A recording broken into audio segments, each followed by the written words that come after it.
So many people have their own story, jobs lost, jobs found, a story so many Americans share. Too often that story is only told with a number. Well, today that number is 7.8%, the new unemployment rate. But what does it really look like? Here's what we did. We grabbed 60 people at Turner headquarters to try to see what 7.8% looks like. When we are walking through the grocery store, for example, going to a movie, to church, we did the math on the numbers that just came out this morning and broke this group into 4 parts. Working Americans, the unemployed, people working more than one job, and the underemployed, meaning you've got a part-time job, probably no benefits, but of course you want more. Rochelle Carey is downstairs to explain to us exactly what we're seeing. Hi, Rochelle. Hi, Susan. Okay, when you're talking about 7.8% in a country of millions, you can't really get your mind around that number. You know you're talking about real people, but it's still difficult to really personalize that, right? When you're talking about 60 people, that's how many people you'd maybe you would have at your house for the weekend, not me, but you get it, right? So that's 60 people that we have here. And we have the color-coded system at the bottom of your screen as I try to break down these numbers for you.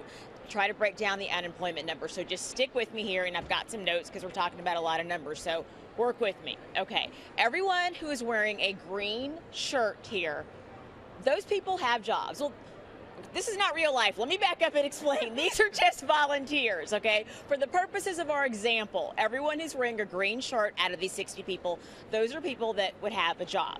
Anyone who's wearing a red shirt, that would be 1 in 13 people. That's someone who does not have a job. That represents an unemployed person. Someone who's wearing a blue shirt, that would be 1 in 18. That is someone who has 2 jobs. And often in today's economy, what that means is someone who's having to work 2 jobs to make ends meet. Because perhaps in the old economy, they had a great high-paying job that doesn't exist anymore. So they're having to work 2 jobs to make ends meet. And last but not least, orange. That is 1 in 22 people. That is someone who is underemployed, someone who has a job, but it doesn't nearly meet their needs, but they're going to take what they can get just to get by. Now, this is just an approximation, all right, but we think that this really personalizes what these unemployment numbers mean. So is it good that we're better than we were last month? Sure, but still, everyone that you see in red is someone that would like a job. Now, because we're all connected, I'm going to ask this group a question. Even though pretty much everyone in green, it looks good that people have a job, I'm going to ask them if anyone here knows someone who does not have a job. Let me scream because it's kind of loud here in the atrium. The question I'm going to ask, do you all here know someone who does not have a job? Who here knows someone? And that is the point, Susan. Even if you may be doing well, everyone knows someone who is not doing well. Rochelle, we really get an idea when you look at that aerial shot there. And I want to take a minute to look at something, who this group represents, because the labor force the government uses to get the 7.8% does not include the entire U.S. population. So we looked at how it's broken down, and this is who is counted. First, you have to be an American citizen, 16 years or older. Active duty military, they are not included. Now, the number also does not include anyone institutionalized in prison.